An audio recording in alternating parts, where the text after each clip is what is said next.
Hi everyone, welcome to the Real Estate Tax Tips channel. My name is Cherry Chen, a chartered professional accountant located in Oakville, Ontario, Canada. And I'm on a mission to become the Google map for hardworking Canadians seeking financial freedom. Today's topic is tax planning. Well, it is year end right now and 2024 is wrapping up. It's time to take control of your finances, reducing your taxes and preparing for your successful 2025. Whether you're contributing to saving accounts, taking advantage of new tax breaks, or managing investments, these actionable tips will help you maximize your financial opportunities for 2025. But before I get started, make sure you give us a thumbs up if you like our video. If you have any questions, make sure you leave it in the comment section below. I'll try my best to get back to every single questions there. And most importantly, if you haven't subscribed to our channel, hit the subscribe button below as well. With that, let's get started. Okay, let's talk about the 13 actionable items that we can do before the end of the year to minimize your taxes or maximize your tax saving. Now, with that, number one, maximize your RSP contributions. Now, contributing to your RSP, your Registered Retirement Saving Plan, is one of the best ways to reduce your taxable income, particularly for the people who are at their job. Now, the deadline to contribute to RSP for it to be counted toward 2024 taxation year deduction would be March 1st, 2025. Now, the way that RSP is calculated is basically 18% of your earned income from 2023 up to a maximum of $31,560. Now, let me give you an example. Emma earned $70,000 in 2023 and contributed $10,000 to her RRSP. In December 2024, this reduced her taxable income to $60,000, so saving her approximately $2,500 in taxes. One pro tip here, you want to make sure that you check your notice of assessment before you make your RSP contribution. And it's also very important to make sure that you speak to your accountant if it is worthwhile for you to make a spousal RSP contribution.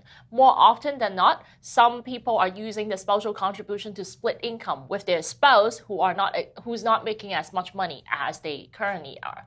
And one big myth here as well, if you think that you're able to contribute $10,000 to RSP and then save $10,000 of taxes, that's absolutely wrong. So make sure that you're not falling into that trap thinking that I'm contributing $10,000 because I know that I have a $10,000 tax bill. For you to save $10,000 of taxes, you have to go back to the marginal tax rate that's being applied to calculate that $10,000 of tax and reverse engineer to calculate the amount of RSP that you would need to contribute in order for you to save $10,000. For someone who have a marginal tax rate of 50%, you will need to contribute $20,000 in order to save the entire $10,000 tax bill.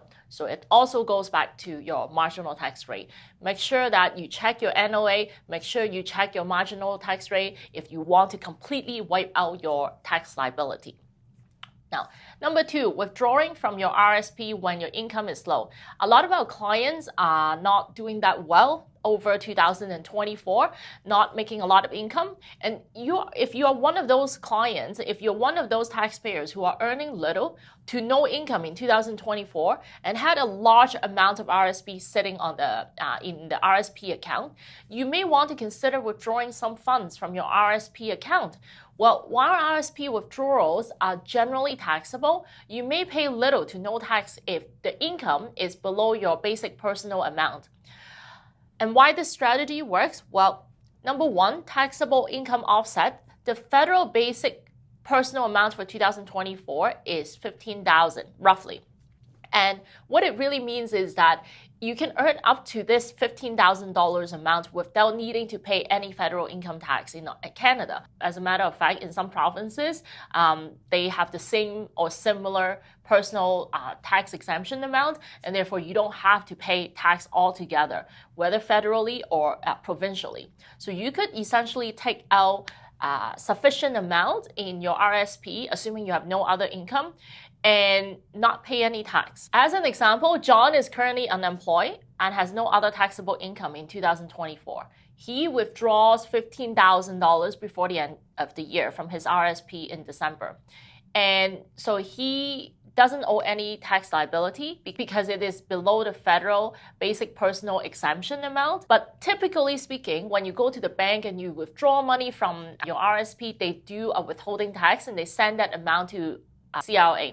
So the bank withhold, let's say 10%, $1,500 when John does the withdrawal, and the withdrawn amount, John would receive $15,000 minus $1,500, which is $13,500. Now, when John files the tax return for 2024, he would also be able to claim on his tax return that he already paid $1,500, but his income is really only $15,000. And the calculation when he files a tax return is that he would have a refund from the withholding tax of $1,500. When you withdraw from your RSP, it's important to think about these three things. Withholding tax. Banks withhold taxes on RSP withdrawals ranging from 10% all the way to 30%, depending on the withdrawal amount. Now, number two, no contribution room restoration. Like I mentioned earlier, unlike TFSA withdrawal, RSP withdrawals don't increase your contribution room at all, so only withdraw what you truly need. Number three, future tax implication. Withdrawing now can reduce the tax you would pay in retirement, especially if you expect a higher income later due to pensions or other investments. Okay, so you may think that it's not worthwhile to withdraw early from your RSP, but you do need some money. It may be worthwhile to think about withdrawing from your TFSA, which brings us to the number three tip for your year-end tax planning, to withdraw from your TFSA. Now, if you have a need for the money and you would like to withdraw it from your TFSA in the near future, it may be worthwhile to withdraw from your TFSA account, the tax-free saving account, before December 31st. Well, the reason is because withdrawals made in 2024 will increase your contribution room for 2025, while waiting until January will delay that room until 2026. Now, the pro tip here, if you're carrying unused TFSA contribution room, it's also a good time to add funds to benefit from tax-free growth. For those of you who are young, who are starting out, or for those of you who are trying to buy their first home, it may be worthwhile to look at opening and contributing to a first-time home saving account. The first home saving account, FHSA, allows you to save for your first home while enjoying tax advantages. Well, the contributions are deductible, just kind of like RSP. Withdrawals for a qualifying home purchase are tax-free. So it's just like withdrawal from TFSA. The annual contribution limit to your first home saving account is about $8,000, and there is a lifetime limit of $40,000 maximum. Now, it's important here to note here that FHSA contributions cannot be retroactively applied to the prior year. So if you are thinking of contributing in current year, you need to contribute now before the end of the year. Unlike RSP, you do not have until March 1st of 2025 to contribute to your FHSA account. The contribution to your FHSA account, the first home saving account, has to be done within 2024 to count toward 2024. Contribution made in 2025 will only reduce your 2025 taxable income, not 2024. Please note that first home saving account, the contribution carry forward, contribution room available to be carried forward is only 1 year. So you cannot contribute, you will not be able to open the account last year in 2023, carry forward, did not contribute at all, carry that $8,000 contribution to 2024, and you cannot expect the combine of 2023 and 2024 to a contribution of contribution room of $16,000 to be available as a carry forward amount. As a matter of fact, only one amount, so $8,000, that's unused contribution room would be available in 2025. But even if you have no money, I strongly encourage you to open the account and just leave it there. At least you would have the available room when you have the money for you to contribute. Now, next tip, the fifth year-end tax planning tip, take advantage of this GST and HST holiday. From other video that we did earlier, as we all know, from December 14, 2024 to February 15, 2025, certain items are temporarily exempted from GST and HST, offering a chance for us to save. The items that are eligible for GST and HST holiday include children's clothing, footwear, diapers, and car seats, toys, video game consoles, and physical video games, prepared food and beverages such as restaurant meals, snacks, and alcohol. And if you spend $300 on taxable groceries like snacks and frozen meals, you would normally pay $39 tax, and only for those ones that are subject to tax. And we're talking about the case in Ontario. And during the holiday time, December 14 to February 15, 2025, you'll be able to save that $39. Dining out is even more noticeable. If you are a $50 restaurant bill, saves you $6.50. So stock up on your taxable groceries, plan restaurant visits during this time. If you're planning to get together, go during this time. Purchase client gifts like alcohol during the GST holiday will maximize your tax savings. So number 6, this one is specifically for Airbnb operators. Operating an Airbnb or other short-term rental, the CRA requires compliance with local rules to claim the deduction. Now, starting in January 1st, 2024, the federal government came out and said, if you're not compliant, if you are an Airbnb operator or short-term rental operator, and your local municipality require you to register with the local municipality to get the license and everything. And if you don't have those licensing done, you're not registered, then you are not eligible to deduct any expenses against your short-term rental income. The good news is that you have until the end of the year, December 31st, to get compliant. You would still be eligible to claim all the expenses from January 1st all the way to December 31st. And non-compliant rentals cannot deduct expenses like mortgages, interest, property taxes, or maintenance costs. So make sure you get it done before the end of the year. Now, number 7, claim capital losses on bad debt. During 2024, there are quite a few news headlines that talk about private lending. And a lot of our clients in the real estate industry has been suffering from lending money on promissory notes or second mortgages to other people, and these people declare bankruptcy. So if you're in one of those unfortunate situation, make sure you get all your documents together. If someone owes you money and you can't collect it, you will be able to claim a capital loss on your taxes. And assuming that you lend the money to earn income, the only way you would be able to do that is you have an expectation to earn some income. And the reason why you have the loan lent out is because you're expecting to earn income. Therefore, you would be able to deduct the loss if there is a loss situation. Now, here are the steps to claim it. Number 1 is to confirm the debt is uncollectible. A lot of the time there are legal action going on, maybe bankruptcy, maybe restructuring going on. Those notifications would be a good place to start. Number 2, you need to file an election under subsection 51 of the Income Tax Act together with your tax return, whether it's personal or corporation. You have to do that.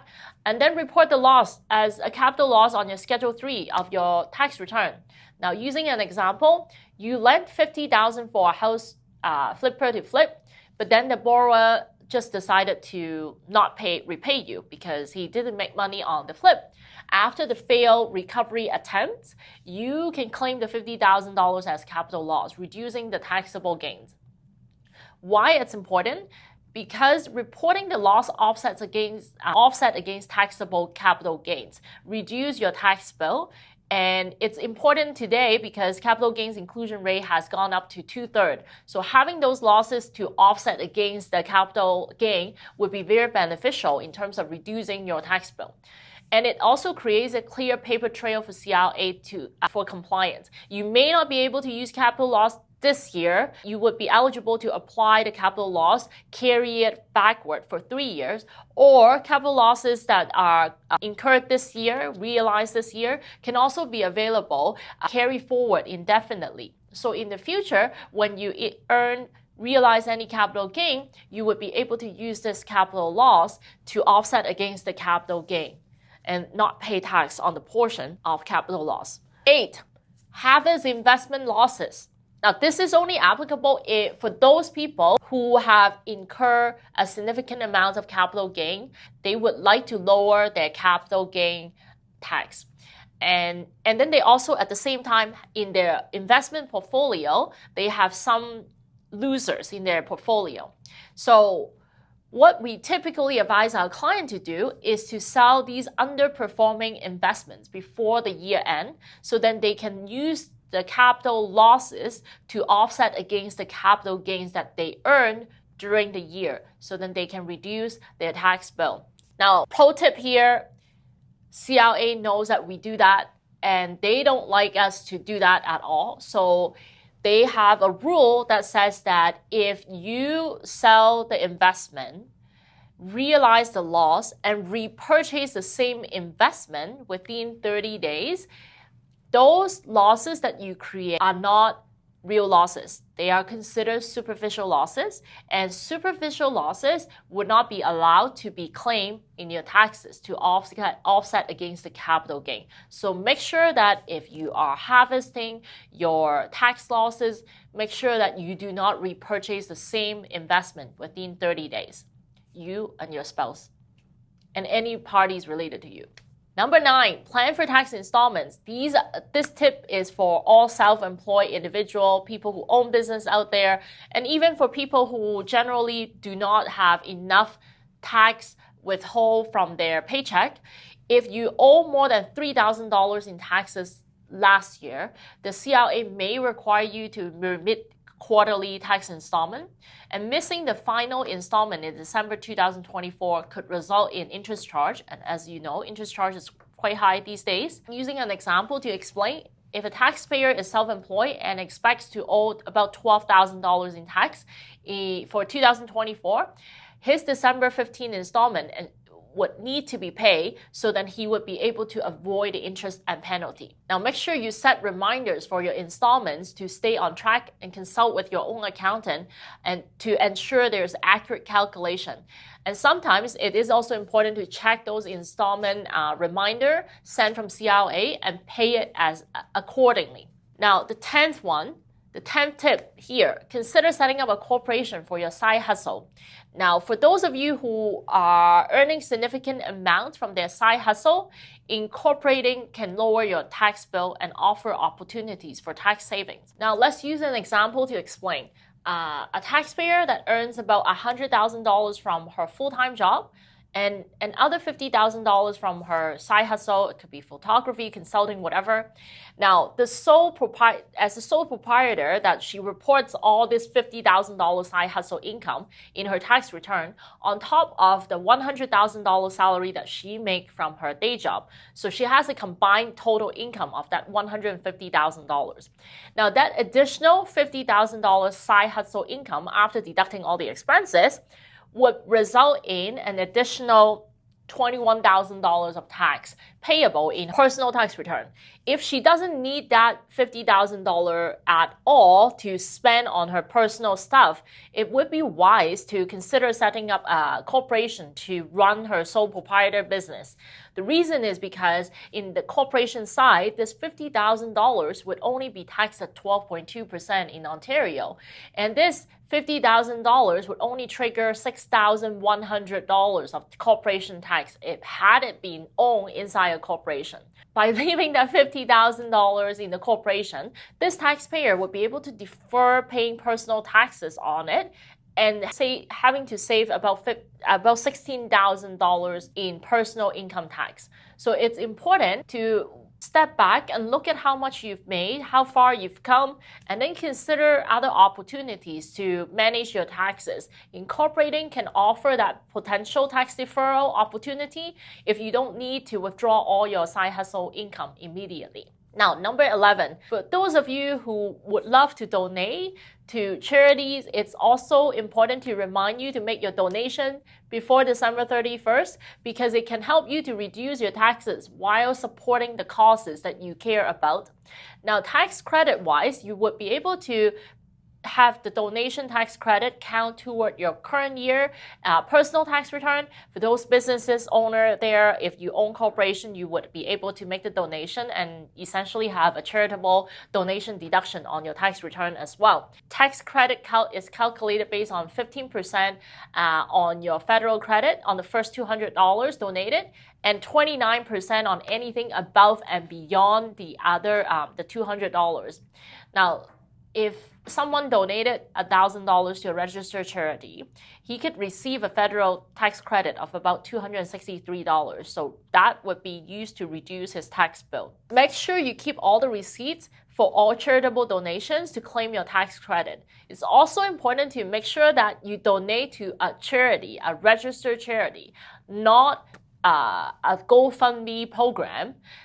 You may have other reasons to donate to it, but from a tax deduction perspective, you would not be able to get the donation receipt unless there is an official federal government issue register charity number on the donation receipt that you get. Okay, number 12, make sure that you review your health spending accounts and medical benefit accounts as well, especially for those who are employed and you have employer that offers a health spending account or similar benefits. Check your balance usage before the year ends. Many plans have a use it or lose it rule, so meaning unused funds will not be able to roll over to the next year. So what you would need to do is make sure that you check your coverage limits, look at what it offers to cover, such as physiotherapy, dental care, or vision. If you haven't used these benefits, now is the time to take advantage of it. Book your physio, book your massage, schedule the appointment, and then you would then be able to take advantage of these unused benefits within the current year, rather than next year, they're gone. They will have a brand new set of benefits available. We come to the last one, the last year-end tax planning tip. This is a little bit more advanced, and this is for people who are affected by the trust reporting requirement back in 2023. Some of you would have already filed your trust return in 2024, only to find out later that our government decided to cancel it 4 days before the filing deadline. And they are going to bring this back. But they're not going to bring this back in 2024. They're going to bring this back in 2025. And then you may say, hey, Cherry, why would you even care to mention about this trust filing thing, even though there is no filing obligation required for 2024? Well, the reason is because the filing requirement for 2025 starts January 1st, 2025, and it's for any trust relationship that exists in 2025. Now, the CRA's trust reporting requirements will return in 2025. If you have a trust that exists during 2025, even if it ends during 2025, you would still need to do the tax filing. You would still need to do the T3 trust filing on March 31st, 2026. Let me use an example to explain. John is the husband. John is the legal title owner, really good job income, and therefore he went to the bank. He was able to qualify for financing, but the reality is that he co-owns the property with his wife, and his wife co-manages the property and actually does everything else. But for financing purpose, the bank would only want to see John's name on title. The wife, Sarah, name is not on title, so not on the legal registry, land registry. So Sarah isn't on title. She helps the tenant with tenant management, maintenance, and other operations. And for tax purposes, they've been reporting the rental income as 50-50 between John and Sarah. Now, there is a trust relationship that exists because John is on title and Sarah benefits from the property and reports the income. This arrangement creates a bare trust relationship where John is considered the legal owner, which is also the trustee, and Sarah is the beneficial owner together with John.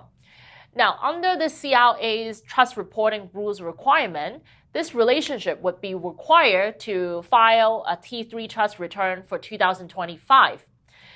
Now, to avoid having that filing obligation, you have to wind down the entire relationship. The only way to do it under this scenario is that John would have to add Sarah's name to the land registry in 2024. Now, to avoid future trust filing, if Sarah's name is on property title, John's name is on the property title, both names are on the property title, then there is no trust relationship because John and Sarah are both on title and John and Sarah are both reporting 50-50 on their personal income tax. And you have to do it, they have to do it before December 31st, 2024. The reason why they have to do it before is because even if they do it in 2025, sometime like say January or February, there is still a time where that relationship exists. And because it exists during 2025, they and Sarah would have to file a T3 trust return in 2026 by the deadline, which is March 31st. Now, let's say that property is sold shortly after in 2025, say January 2nd, 2025, that property is completely sold. But because that trust relationship was never winded down and there is still a 2 days window that the trust relationship exists in 2025, technically speaking, they're still required to submit the T3 trust return to tell CRA that there is that trust for 2 days. So if you're planning to do some of these changes, you don't want any additional trust filing in the future, now is the time to completely eliminate that trust filing obligation. It could be adding someone on title, it could be removing someone from the title. Everyone's situation is different, but now is the time to act. If you're unsure how this trust relationship works, I do have another video here.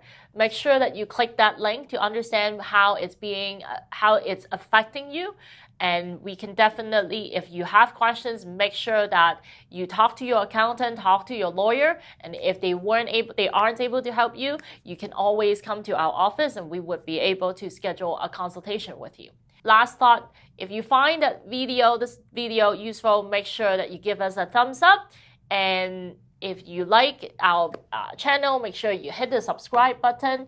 Until the end of the year, we have a few items to check off. Maximizing our contribution to managing deduction.